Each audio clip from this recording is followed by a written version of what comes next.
میرے حضور صلی اللہ علیہ وآلہ وسلم نے فرمایا کہ متکبرین قیامت والے دن چونٹیاں دی صورت دے وچ اٹھائے جان گے، چونٹیاں دی صورت دے وچ اٹھائے جان گے اور جہنم دے وچ دھکیل دیتے جان گے۔ دوسری حدیث مبارکہ حضور صلی اللہ علیہ وآلہ وسلم نے فرمایا کہ جڑا انسان دنیا تے رہ کر کے تکبر کردا ہے، کل بروز قیامت رب ذوالجلال او دے نال کسے قسم دا کوئی کلام نہیں کرے گا، رب ذوالجلال او دے نال کلام ہی نہیں کرے گا۔ میری عزیز محترم، جد نال رب ذوالجلال کلام ہی نہ کرے اپنی، کیونکہ سب تو بڑا قیامت والے دن انسان دی واسطے انعام کی ہے، رب ذوالجلال دی طرفوں جڑا انعام قیامت والے دن سب تو بڑا ملنا ہے نا، وہ ہے زیارت خدا بندی، اللہ تعالیٰ دی زیارت قیامت والے دن ہر مسلمان نصیب ہے۔ رب ذوالجلال متکبر انسان نو اپنی زیارت تو محروم رکھے گا۔ اللہ تبارک و تعالیٰ معاف فرماوے، اج ساڈے وچ یہ بہت بڑی لعنت جڑی ہے وہ گھر کر گئی۔ ہر انسان کہندا ہے کہ یار میں تکبر نہیں کردا، لوگ تکبر کرتے نہیں، میں تو تکبر نہیں کرتا۔ میرے عزیز محترم، تھوڑی جی وضاحت تکبر دی بھی کر دیا۔ ایک تکبر دی نشانی یہ ہے کہ ساری ایک عادت ہے کہ ساری خواہش ہوندی ہے کہ میں جتھے بھی جاواں نا یا جتھوں بھی گزراں لوگ مینوں سلام کرن، میں سلام نہ کراں۔ یہ بھی تکبر دی ایک نشانی ہے، لوگ مینوں سلام کرن۔ آؤ تانوں پکڑ کے حضور صلی اللہ علیہ وآلہ وسلم دی بارگاہ دے وچ لے جاؤ۔ امام الانبیاء ہے، میرے رب ذوالجلال دی محبوب نے اور وجہ کائنات نے، جنہ دی وجہ تو یہ کائنات بنی ہے، یہ دنیا، یہ آخرت، یہ سب کچھ، یہ ساری کھیڑ جنہ دی وجہ تو بنی ہے۔ آؤ انہاں دی مبارک عادت دکھاواں۔ صحابہ اکرام فرماندے نے کہ اسی جس وقت بھی حضور صلی اللہ علیہ وآلہ وسلم دی بارگاہ دے وچ جانا تو میرے محبوب سب تو پہلے سلام دے وچ پہل کردے ہوندے سن۔ ایک دفعہ اسی پروگرام بنایا، آپس وچ پروگرام بنایا کہ اج حضور صلی اللہ علیہ وآلہ وسلم نو سلام دے وچ پہل نہیں کرن دینی، پہلے اسی سلام کرنا۔ صحابہ اکرام فرماندے نے کہ اسی اس نیت دے نال جس وقت گئے نا، اچانک میرے محبوب دے سامنے ہوئے، میرے محبوب نے مسکرا کے آکھیا السلام علیکم ورحمۃ اللہ۔ اس دن بھی اسی نیت کرن دے باوجود اس دن بھی میرے محبوب سلام دے وچ پہل کر گئے۔ میرے عزیز محترم ذرا غور تک کرو۔ دوسری ساڈے وچ تکبر دی عادت کی ہے کہ ساڈی ایک عادت ہے کہ اسی، ساڈی خواہش ہوندی کہ اسی کتے بھی جائیے نا کہ لوگ اٹھ کے کھڑے ہو جان، ساڈی حوصلہ افزائی واسطے۔ جس وقت کوئی اٹھ کے کھڑا نہیں ہوندا ساڈی عزت احترام دے واسطے تے ساڈے دل دے وچ ملال رہندا ہے، ایک میل رہندی ہے کہ یار دیکھ میں فلان جگہ تے گیا تے میری عزت دے واسطے فلان بندہ اٹھ کے کھڑا نہیں ہویا۔ یہ بھی تکبر دی ایک نشانی ہے۔ حضور صلی اللہ علیہ وآلہ وسلم ایک دفعہ ایک اعرابی میرے محبوب مسجد وچ جلوہ گر ہوئے نا، تو حضور صلی اللہ علیہ وآلہ وسلم دے چہرے دا جلال ویکھ کے، ایک اعرابی ملاقات واسطے آیا سی، میرے محبوب دے چہرے دا جلال ویکھ کے نا کپ کپی طائری ہو گئی، کمبن لگ گیا۔ حضور صلی اللہ علیہ وآلہ وسلم قریب تشریف لے گئے اور فرمایا اے اعرابی میرے تو ڈردا کیوں ہے؟ میں بھی تیری طرح بشر ہوں۔ اے اعرابی میرے تو ڈردا کیوں ہے؟ میں بھی اس ماں دا جایا ہویا ماں جیڑی ماں سکا گوشت کھاندی ہوندی سی۔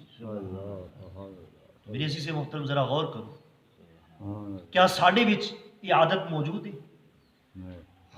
ساڈے وچ یہ عادت موجود ہے۔ تیسرا تکبر دی نشانی یہ ہے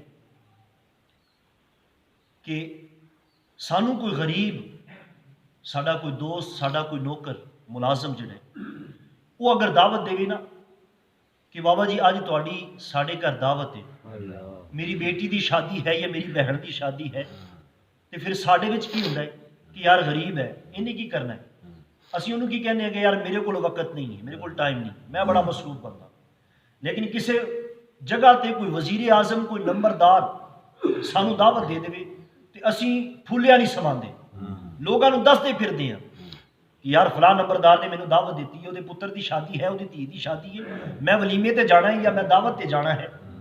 میرے عزیز محترم یہ بھی تکبر دی ایک نشانی ہے۔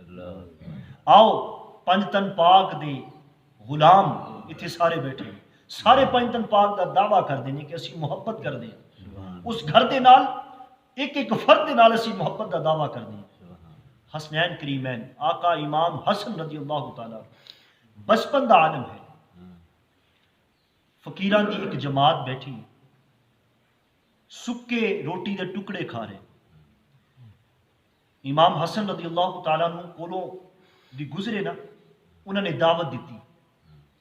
جس وقت دعوت دیتی نا، یہ نہیں آکھیا کہ میں تہاڈے نال بیٹھنا پسند نہیں کرتا۔ امام حسن رضی اللہ تعالیٰ عنہ دسترخوان تے بیٹھ گئے، بیٹھ کے اس تو بعد انہوں نے کہندے نے کہ معاف کرنا میں تہاڈے نال کھا تا لیندا لیکن میں سید دا پتر ہاں، میں سید دا پتر ہاں، میں صدقے دی چیز کھا نہیں سکتا، میں صدقے دی چیز نہیں کھا سکتا، وگرنہ میں تہاڈے نال ضرور تناول کردا، لیکن کل تسی میرے گھر آنا ہے، تہاڈی میرے گھر دعوت ہے، تسی میرے گھر آنا ہے۔ حضرت امام حسن رضی اللہ تعالیٰ عنہ نے فقیران دی جماعت دی دعوت کی تھی، اور جس وقت وہ گھر تشریف لے آئے نال دسترخوان تے بیٹھ کے خود بھی تناول کیتا اور انہوں نے بھی کھلایا۔ اے پنجتن پاک دے نال محبت کرن والیو ذرا غور تک کرو، امام حسن نے سانو کی سبق دیتا ہے؟ خدا دی قسم ساڈے وچ تکبر دی بہت بڑی نشانی پائی جاندی۔ کدی مسجد دے ملازم نو جڑا مسجد دے وچ صفائی واسطے رکھے، کدی اس نو سینے دے نال لگا کے اس دا حال حوال پوچھے؟ کدی جڑا ملازم اسی گھر دے وچ رکھے جڑا 24 گھنٹے اگر وہ تھکاوٹ دے نال ستا بھی ہوئے نا، ساڈی ایک آواز تے اٹھ کے فوراً کھڑا ہو جاندا ہے، کدی اس نو گلے دے نال سینے دے نال لگائے؟ خدا دی قسم ایک باری اس نو سینے دے نال لگا کے تا ویکھ، مسجد دے ملازم نو ایک باری اپنے گلے لگا کے ویکھ، دا حال حوال پوچھ کے ویکھ۔ ایک باری خبر دے وچ ایک چیز آئی سی، ایک پولیس والا اپنا انٹرویو دے رہا سی کہ عید دا دن سی اور میری بچی ایک معصوم بچی میری وہ بیمار سی، اس میں ہسپتال لے جانا سی، لیکن گورنمنٹ نے سرکار نے میری نوکری لگا دیتی مسجد تے کہ مسجد دے وچ جڑے نمازیاں نے عید دی نماز پڑھن نماز تے آنا ہے، وہ دی سیکیورٹی دی ڈیوٹی لگا دیتی گئی۔ وہ پولیس والا اپنا انٹرویو دیندا ہویا اس چیز دا ذکر کردا ہے اور رو پیا، کہندا کہ ہزارہ نمازی آئے مسجد دے وچ عید دی نماز پڑھن واسطے، ہزارہ نمازی آئے اور میں انہاں دی جان دی حفاظت دے واسطے کھڑا سی گیٹ دے اوتے۔ سارے جس وقت عید کی نماز پڑھی نا تے آپس دے وچ گلے ملے، مینوں کسی نے سلام تک نہیں آکھیا۔ ذرا غور تک کرو، وہ ملازم ہے، تیری جان دی ذمہ داری وہ تے ہے، اپنی معصوم مریضہ بچی نو گھر چھوڑ کے آیا ہوئے، کدی غور تک کرو اس چیز دی، یہ تکبر دی نشانی ہے۔ صرف جڑا جاندا ہے جہدے نال ساڈا خونی رشتہ ہے یا خاندانی رشتہ ہے یا پنڈ دے لحاظ دے نال ساڈا رشتہ ہے، کیا صرف وہی مسلمان ہے؟ ہر کلمہ گو جڑا وہ دے نال ساڈا تعلق ہے، یہ تکبر دی ایک نشانی ہے۔ اللہ تبارک و تعالیٰ انہاں نشانیاں تو سانو معاف فرماوے اور انہاں نشانیاں تو سانو بچن دی توفیق عطا فرماوے۔ پھر ساڈے وچ ایک اور چیز جڑی ہے شیطان لعین دی جڑی ساڈے وچ بہت بڑی پائی جاندی ہے، جس وقت ایسا کوئی ذکر ہوئے نا تے ساڈے ذہن دے وچ ایک سوال ہوندا ہے، خیال آ رہا ہوندا ہے دوسرے دا، یار وہ ویکھو فلانا بندہ جڑا نا یہ دیکھ اج اودیاں نشانیاں ظاہر ہو رہی ہیں۔ میرے عزیز محترم ایسا نہیں، ہر انسان اپنے گریبان دے وچ جھانکے کہ میں کس مقام تے کھڑا ہوں، میں اپنے گریبان دے وچ جھانکا، تسی اپنے گریبان دے وچ جھانکو کہ میں اس وقت کس مقام تے کھڑا ہوں، کیا انہاں نشانیاں دے وچوں کوئی نشانی میرے اندر ہے؟ اگر ہے تو اس نو دور کرو، خدا را اس نو دور کرو۔ یہ نشانیاں تکبر دی نشانیاں نے، اور تکبر دی ابتدا جڑی ہے وہ شیطان لعین تو ہوئی ہے۔ اللہ تبارک و تعالیٰ کرم فرمائے، بقیہ حصہ انشاءاللہ عز و جل میں کل عرض کراں گا۔ دعا ہے خالق کائنات سانو عمل دی توفیق عطا فرمائے، رب ذوالجلال حق شناسی دی توفیق عطا فرمائے۔ اللہ تبارک و تعالیٰ قرآن پاک کو صحیح طریقے نال سمجھن دی، سمجھ کے دے عمل پیرا رہن دی توفیق عطا فرمائے۔ آمین آمین ثم آمین، وآخر دعوانا الحمدللہ۔